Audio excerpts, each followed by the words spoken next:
Hello, ladies and gentlemen. Thank you so much for joining this talk this very sunny evening. My name is Jennifer Scott. I am the Sackler Director of Dulwich Picture Gallery in South East London.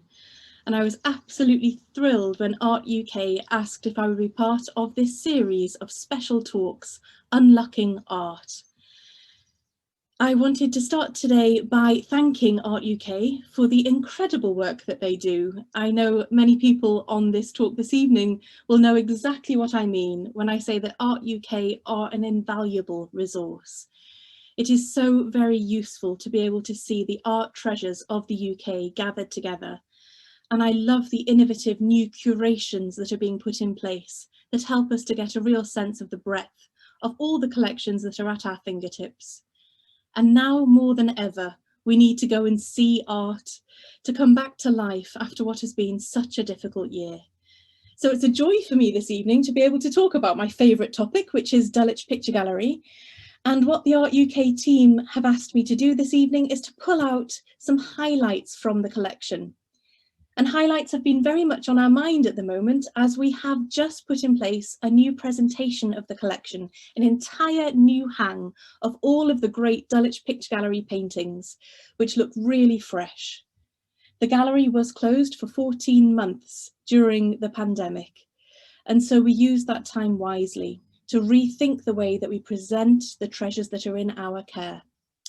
And as part of that, we have launched a new app at the gallery in partnership with Bloomberg Philanthropies, and it has been an amazing experience, literally bringing the paintings to life through this fantastic app. So I'm so pleased that Art UK and Bloomberg are working together also on this series of talks. So I'm starting with an image that is probably familiar to most of you, the beautiful building by Sir John Soane, that is Dulwich Picture Gallery, a gallery that first opened its doors in 1817. A gallery that was created for the inspection of art by the public. An innovative place designed for the enjoyment of art. And it's my privilege to be director of this gallery and to make sure that in line with its founding mission, this is a gallery that makes art accessible and that celebrates the renewal, the inspiration that can come from looking at great paintings. It's a strange old building because it's a single story designed for the ideal presentation of paintings. So it has top lighting above and a really distinctive architecture that sits within 3 acres of green space. And during the lockdown, we were able to understand more than ever how important that space is for us, the outdoor sections of the gallery, which were much used by our neighbours. But let's go inside. Let's have a look inside this building at some of my favourite paintings, and indulge me this evening because I want to pick out the best works and the ones that have been closest to my heart in recent months. In thinking about the experience of Dulwich Picture Gallery, it's such a distinctive looking space with the light streaming in from above, and people often know us for our red walls. And so recently we have worked with Mylands Paint to develop a brand new tone of Dulwich red. It takes inspiration from the original red paint designed by our architect, Sir John Soane, the founding architect of Dulwich Picture Gallery. We had some remnants of the original paints, and so we were able to look at this, and our curator did some research and then thought about how we might be able to add a slightly more terracotta tone to make sure that this red looks really fresh. And Dulwich red can be bought in all paint supply shops, so you can have this in your walls at home. It's such a beautiful colour, and in our representation of the collection, a complete new rehang, we have given space to the paintings. This is part of our thinking that in these post-COVID times, we need to make sure people feel safe, that they can navigate cleanly and easily within our spaces. And also we wanted to have a fresh presentation of the paintings, not to hang too densely, but instead to give these great works of art lots of breathing room. And as you'll see here, central in the view of the gallery is our Girl at a Window by Rembrandt van Rijn, painted in 1645. She really is one of the absolute stars of the collection, and it feels to me as if she is keeping watch on everything that we do.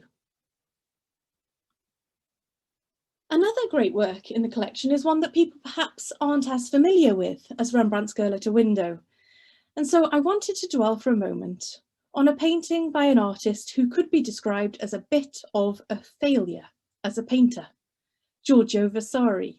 Such a famous name in the history of art, the father of history of art, the author of the lives of the painters, sculptors and architects, which we tend to call the lives of the artists, written in the mid-16th century.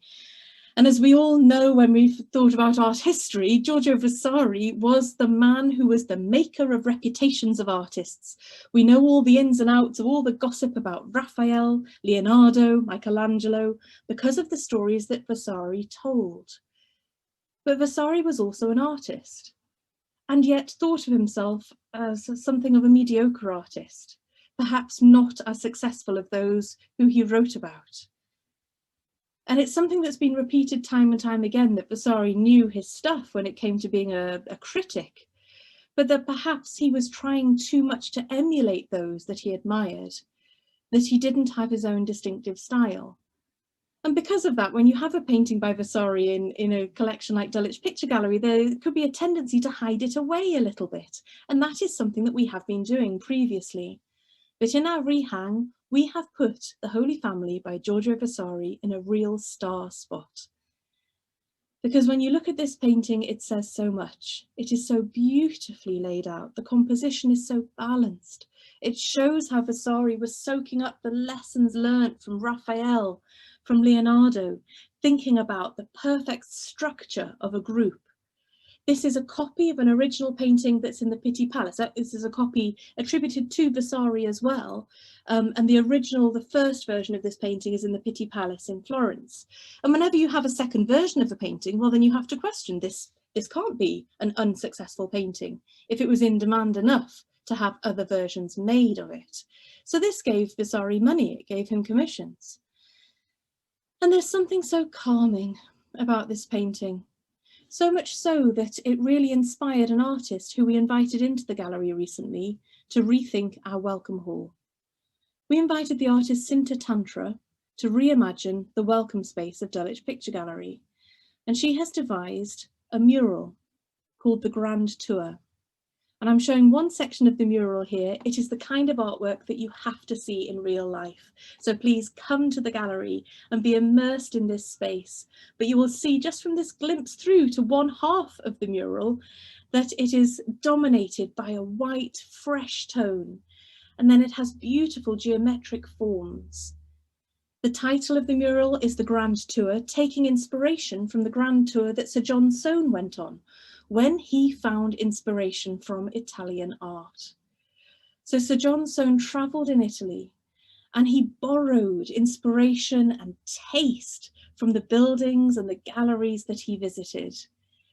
And he, like anybody else working in, say, the late 18th or early 19th century, was very informed by the views of Giorgio Vasari, as written in the lives of the artists, the legends of the great Renaissance artists. And so Sinta Tantra was aware of that. Sinta Tantra, this brilliant public art specialist, was aware of the legend of Dulwich Picture Gallery, drawing on the legend of the great artists of the Renaissance. And so she created this mural called The Grand Tour. And on this section that I'm showing here on the left, she is positing, what if Sir John Soane had gone to Sinta Tantra's own native Bali? What would he have brought back if his grand tour had extended so far? But the great accident of art, I wish I could say this was by design, but the great accident of art is the conversations visually that paintings enter into when they are hung in a gallery space. It's one of the joys of my career to see the happenstance that occurs when you hang great artworks together. And here I wanted to highlight the link visually between Sinta Tantra's mural and the Vasari painting that we were just looking at, not only in the tones of the colours, but also Sinta Tantra's abstract form could be construed. It's up to us. We can find our own selves in art, we can find our own interpretations, but for me, I see the form of a mother and child in Sinta's image, and so that speaks beautifully to the Virgin and Child in Vasari's painting. So it feels like a fresh new beginning at the gallery, this presentation of works in a slightly different way so that people who are familiar with the gallery can rediscover old friends, and that we can introduce new surprising elements that can inspire and make people fall in love with art all over again. Well, we don't really have to do much of a big sell when it comes to an artist like Canaletto. Directly linked to the idea of the Grand Tour, Canaletto was an artist who profited from the English men who travelled to Italy in order to better themselves, to educate themselves, to have fun, and to show off. The big thing about the 18th century Grand Tour was the idea that Englishmen were formed by their travels, and then intellectually they could demonstrate their knowledge when they returned home. You can imagine the conversations. Oh, you haven't seen the Sistine Chapel. Oh, well, of course, when I was there with so-and-so, I was led to do da, da, da. It's a way of showing off a level of knowledge and access. Well, how can you show off just through stories? It is far better to be able to show off through artworks. And so what Canaletto started generating was postcards, really, ultimately paintings that functioned as souvenirs for grand tourists to bring back to England. And at Dulwich Picture Gallery, we have a brilliant example. This, the Molo on Ascension Day. So the Ascension Day feast, when the Doge, the ruler of Venice, would go out in his ceremonial boat, the Bucintoro, and in a beautiful ceremony, he would throw his ring into the water, la sposalizio del mare, the marriage of the sea. So the Doge acknowledging that the flourishing nature of Venice, its trade links, its success, its affluence, was all down to its interdependency with the sea. And Canaletto captures the pomp and the ceremony of it, and you can imagine if you were a gentleman in the 18th century who had seen such an occasion, you would then buy this painting and bring it back. And that is what the founders of Dulwich Picture Gallery knew, that great art speaks volumes.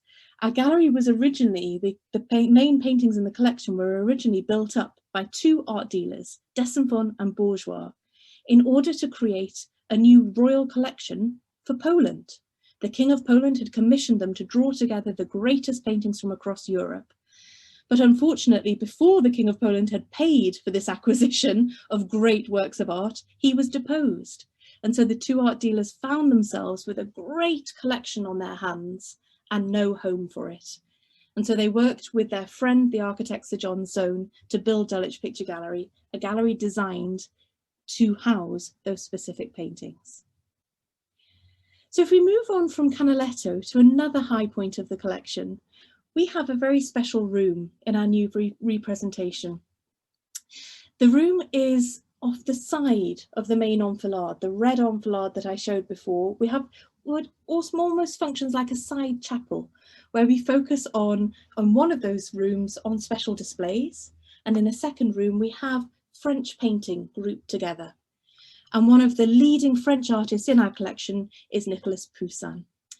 And the Triumph of David, which I'm showing now here, is one of the top, I would say, in the top 5 paintings at Dulwich Picture Gallery.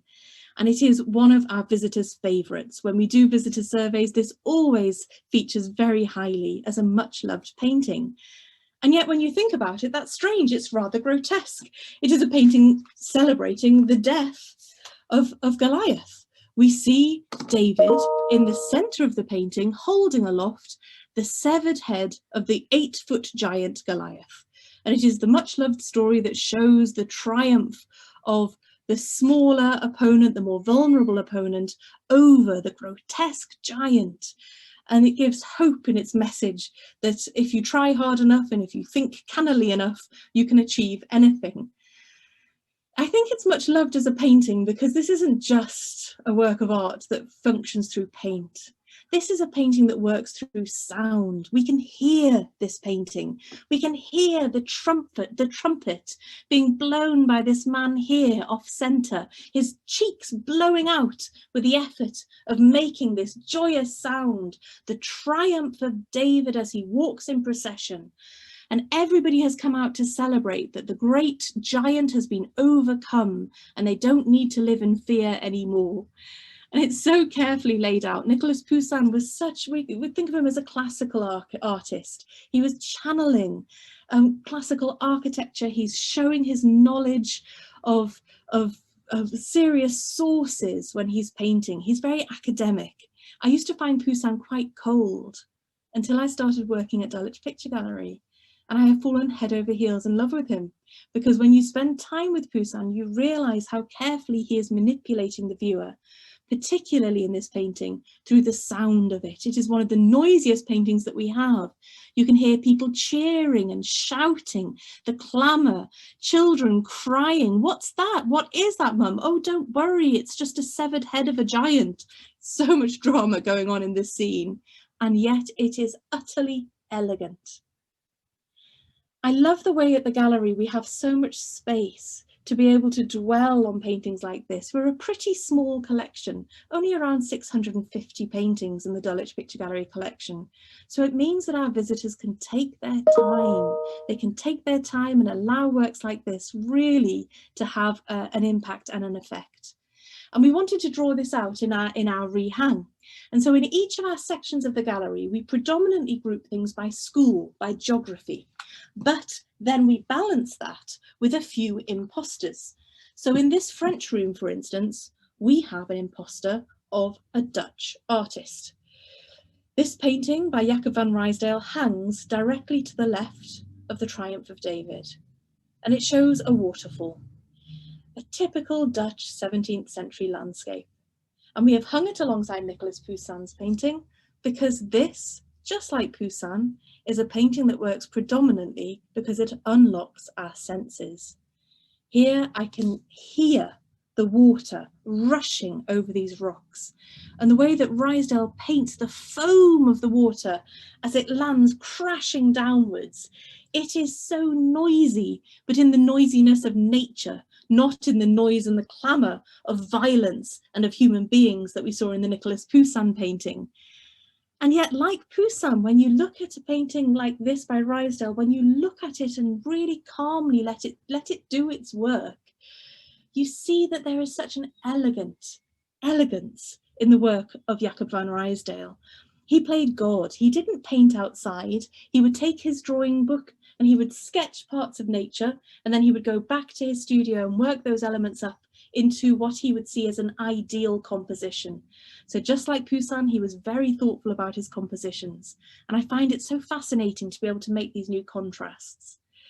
But I can never look at Jacob van Rysdale without thinking of the great English landscape painter, John Constable, who once wrote a letter to his friend in 1826. He wrote a letter to his friend, the Archdeacon Fisher, where he said, "I have seen an affecting picture this morning by Rysdale. It haunts my mind and clings to my heart." It haunts my mind and it clings to my heart. He was dramatic in the way that he wrote and so evocative. I love that quote by Constable.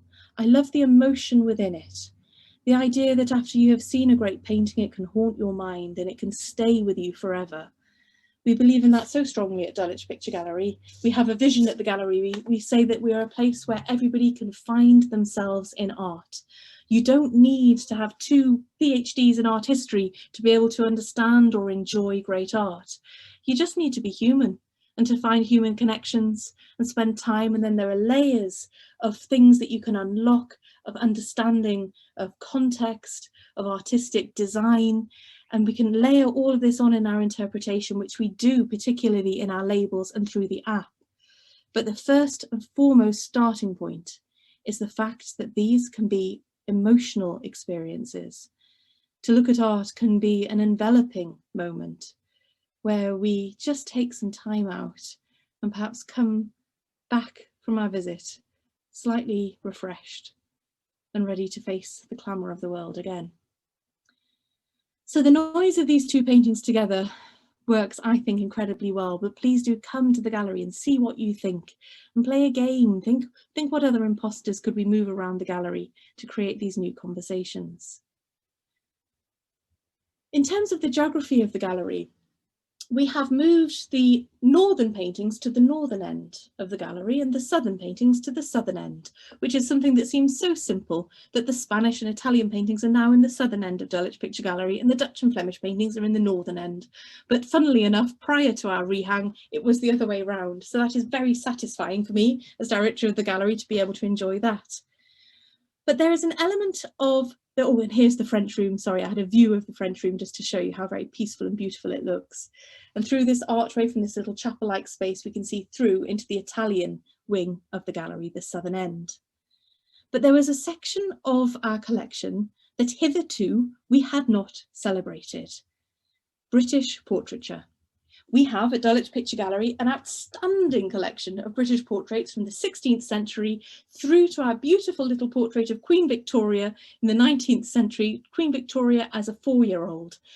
We have an incredible range of British portraits, and it makes me very proud. And yet previously we have not looked at these works together before. And so when you come back to Dulwich Picture Gallery now, you will find a British portraits room that celebrates history, developing fashion, and also really puts out on a pedestal the great British artists. And one of those artists is somebody who has been a little overlooked in the history of art: Mary Beale, a female artist working in the 17th century. Quite a rarity to have a female artist working in the 17th century, and she was very successful. She had a thriving portraiture practice in Pall Mall, and I think part of her success was that she had reasonable prices for her portraits, and she was brilliant. Look at this portrait of a physician. I feel that I know him. He feels so familiar. That gaze, you think maybe she didn't really enjoy spending much time with him painting this portrait, but she captures the gravitas that this sitter has demanded. And because he's a physician, he's holding a drawing of anatomy. And so we can see that he has his profession. He is a professional man who can afford to have his portrait painted by one of the very best. I mentioned earlier the impact that Giorgio Vasari had in his Lives of the Artists. When Vasari was writing in the 16th century, he was an artist working in Italy. And surprise, surprise, the majority of the artists that he writes about come from Italy, in particular from Tuscany, which is where he was from while he was based in Arezzo. And so Vasari really was carrying out propaganda in art by celebrating Italian art as the highest note of brilliance that there could be.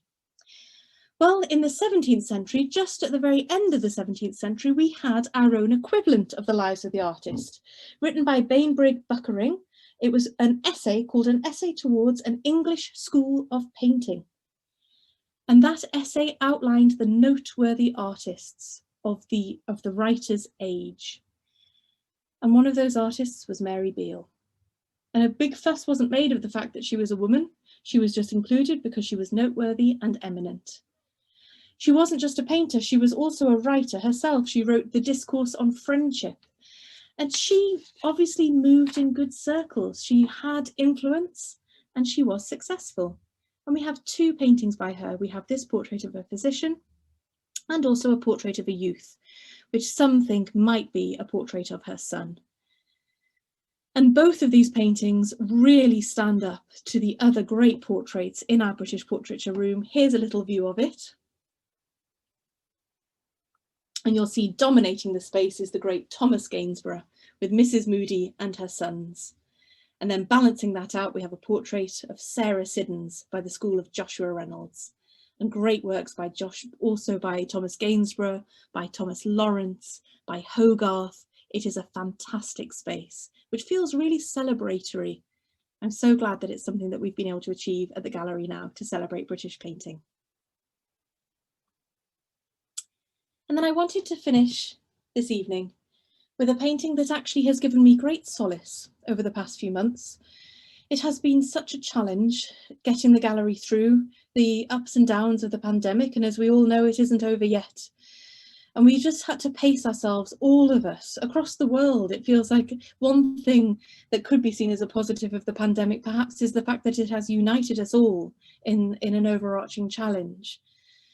And whenever I go through difficult times, I do turn to art for help and for comfort. And I'm lucky enough that my profession is also art.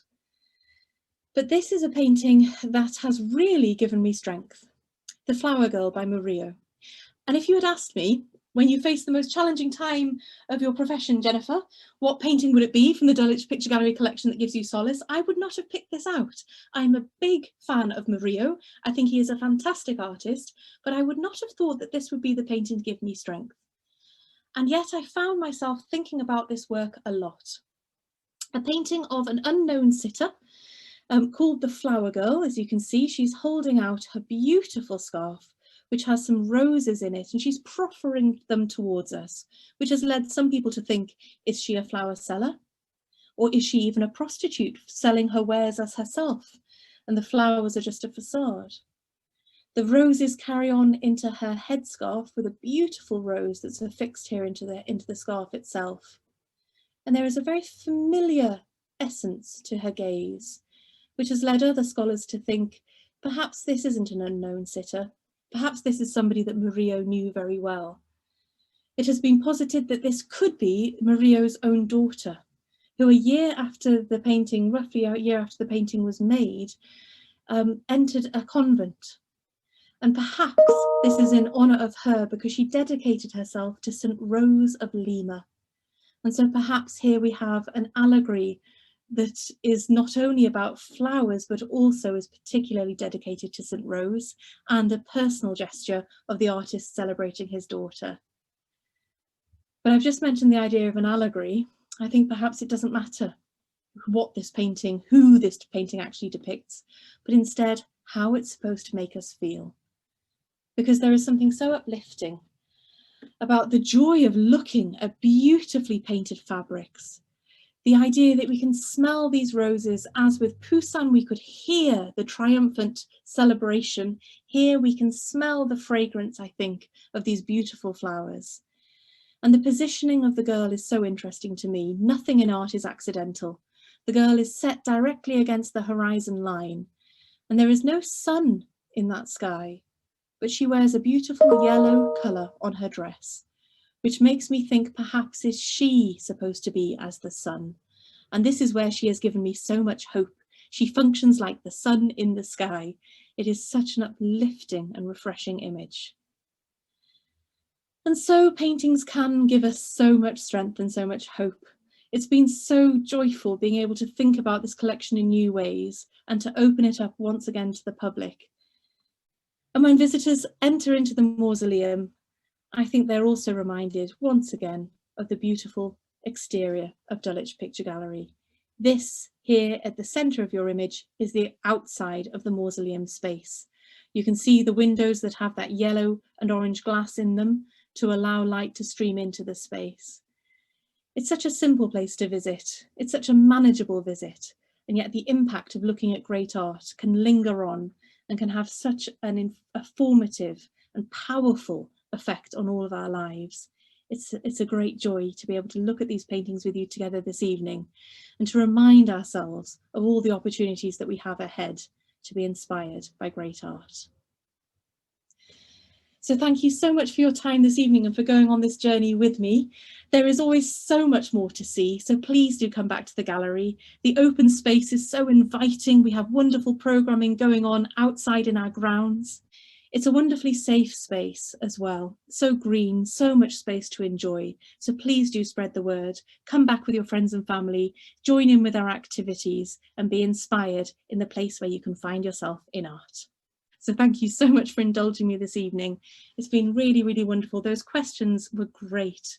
Thank you so much for taking some time on this very hot, sunny day to visit virtually Dulwich Picture Gallery with me. And I cannot wait to see you again in person soon, and also to join you on other digital talks and events in the future through Dulwich Picture Gallery itself and also through Art UK. So I wanted to end with a final thank you to all of you for sharing your love, interest, knowledge, expertise and passion for art together. Let's keep that going because it's what we all need more than anything. And thank you so much to Bloomberg Philanthropies and to Art UK for giving us this invaluable forum. Have a great evening, everybody, and I hope to see you very soon. Thank you.